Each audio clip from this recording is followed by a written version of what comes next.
Well, public speaking is something many adults are extremely nervous about, but the Stand Up and Speak program is being offered at schools throughout the GTA to help kids develop the confidence and communication skills to overcome that fear and be heard.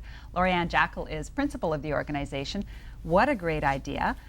But there are so many different kinds of public speaking. Where do you start with kids? Well, we start off with the basics, thinking fast on your feet and getting rid of any signs of nervousness, which is the rocking or swaying, the hand clasping, the use of muttering, looking up, looking down, and that's where we start. Shaking. Shaking. So do you assess somebody? Do you just, when you're talking to them, you can sort of determine, okay, they have that, these are the things I have to work on? Or is it just a set program that you take every person through? Like, do you cater it?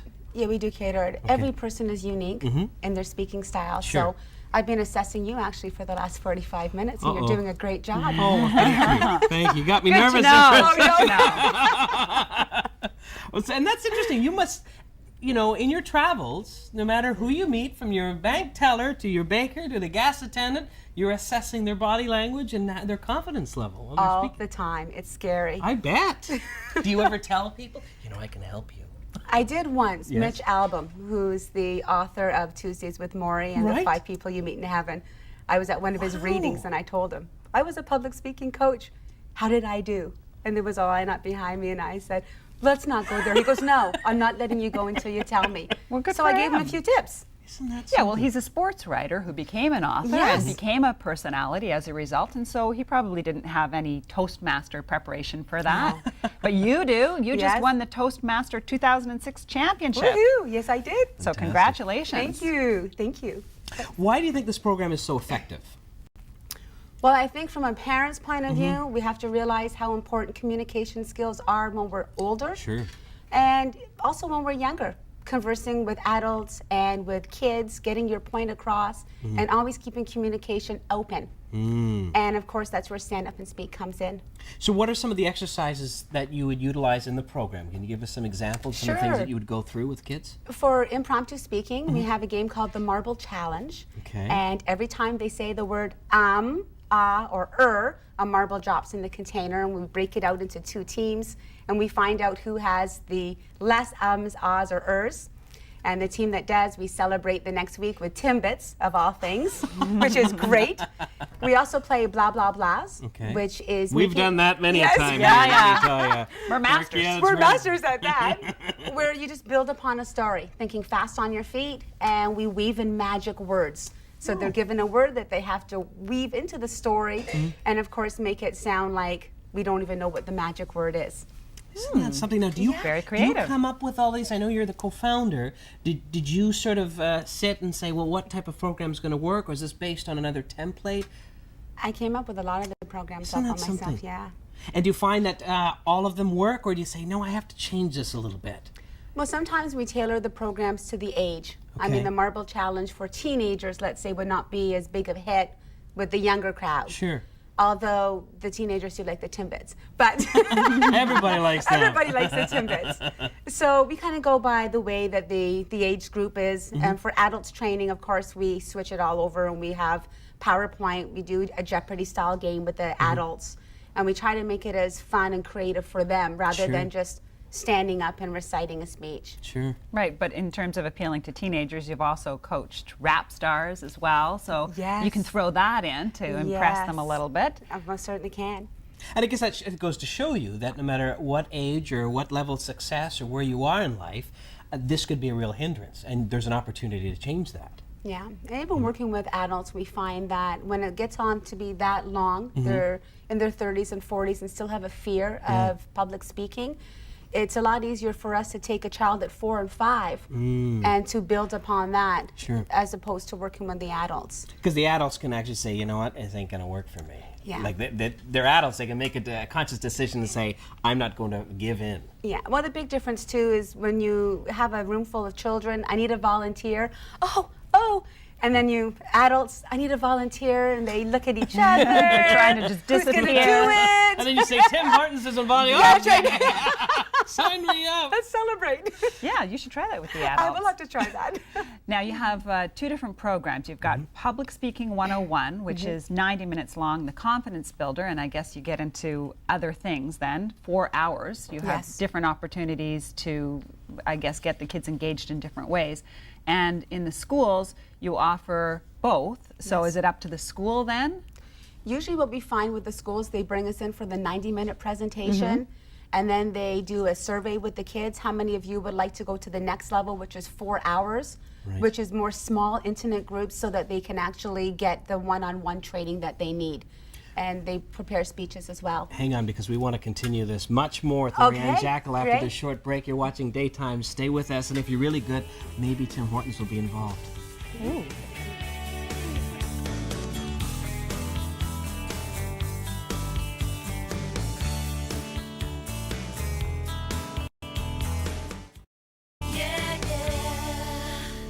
Welcome back. We are learning all about a unique program that has received accolades from around the world. It's called Stand Up and Speak, and it is designed to help children with public speaking or other communication skills. Joining us today is the co-founder, Lorianne Jakel, and I'm curious if you're finding there are more kids that need your help nowadays. And I mention that because it seems we're in this iPod generation where we're not very social. We tune out everybody. We have our own cell phone. We have the video games. Do you find that it's on the increase?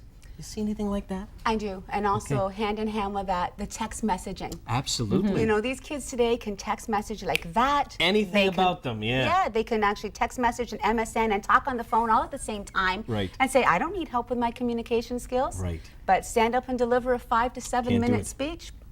Nope. Well, a lot of adults would have trouble standing up and delivering a 5 to 7 minute speech. Yes. So you were saying that the teenagers might be tougher to get into the program, but once you get them there, what do you do to make it fun?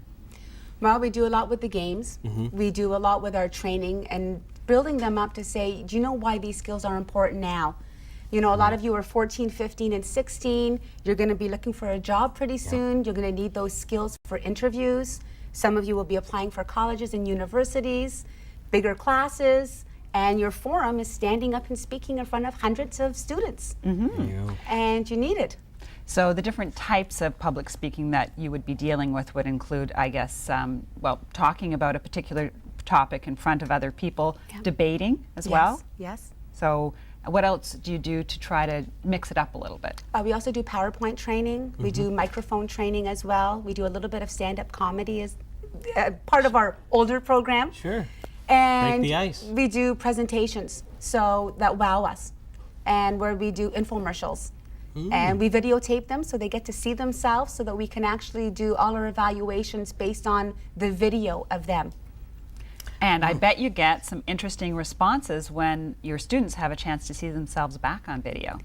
Yeah, and actually both with the kids and the adults, we'll say, we noticed that you had a little upper body rock movement or the hand clasping, and they look puzzled like, I don't think I did that. Yeah, you did. And Take a then, look. of course, you show the video. And you slow-mo And it, you I slow-mo, yeah. No, we don't do that to them, but some of them will say for a lot of the girls, they play with their hair a lot. And we're like, we notice that you keep touching your hair. No, I don't. Well, I just had to fix it I just had to fix it a little bit. It's funny you mentioned some of the things that people do. Maybe for parents at home watching, what are some of those key, I don't want to say symptoms, but things that you look for that clearly indicate that a child has a communication problem? Like you Okay. mentioned earlier a little bit about the mumbling of the words and stuff. Yes, the eye contact is really important. Okay. Of course, when you're looking at the audience, you have square shoulders, chin up, and good eye contact.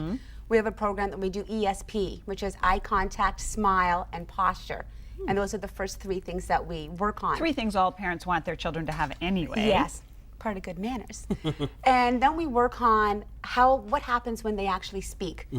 Do we notice that they're hand clasping? Do we notice that they're holding on to their clothes? And Right. a lot of the younger kids will sit there and literally hold on to their pants. Well, because they spent $200 on Yeah. things nowadays, you know, it'll be stolen. Yeah, that's right. And they fidget, and they Right. put their hands in their pocket, and they play, and they look up at the ceiling, and I don't know why, or they look down, or they talk, so hold me faster, or they're faster, blah, blah, blah, blah. And we're like, slow it down. They're just trying to get it over with. Pause. Yeah. Well, the faster they speak, the faster they think they get to sit back down. Right. Not in the case with our workshops. You do it again, but slower.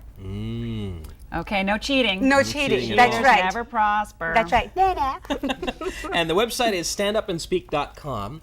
Is there a certain criteria that, for kids in particular, if parents are considering this program, is there anything they have to meet in terms of, like you mentioned a little bit about the language? As long as they understand the English language, they can participate for at least 60 minutes in our program. Okay. And that's why we usually say 4 years is a good time to start. Okay. And they want to, they want to Make a learn. difference. Yeah, they want to make a difference with their communication skills.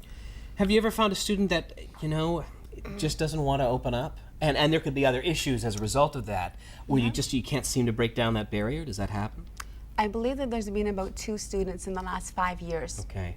So And very rare. But Very there's rare, but one-on-one, they're fine. Put an audience in front of them, and they fall to pieces. Is it safe and fair to say that some people that's just the way they are, or no that you I really don't can't? believe that. Okay, well that's fair. I believe it's a personal choice. Whether you don't believe in that personal choice when you're younger, but you will when you're older. Right. Because you need to Well, I communicate. guess it takes years for a phobia to develop, right? Absolutely. It's something that makes you nervous as a child can become more of an obstacle as you get older if you don't deal with it, right? Well, public speaking is the #1 fear in North America, followed by the fear of heights and then the fear of spiders. Wow. Ooh. Can all you good imagine ones. that? Yeah, no kidding. Listen, we've had so much fun. We could have you on for an hour. This has Woohoo, been sounds just like a a good blast. time. Standupandspeak.com, www.standupandspeak.com. Lori Ann, Jakel, thank you so much. Thank we you for appreciate. having me. Yeah, this has been a lot of fun. Yeah, we've learned a lot too. Absolutely. And we're going to be right back after a short break, so please don't go away.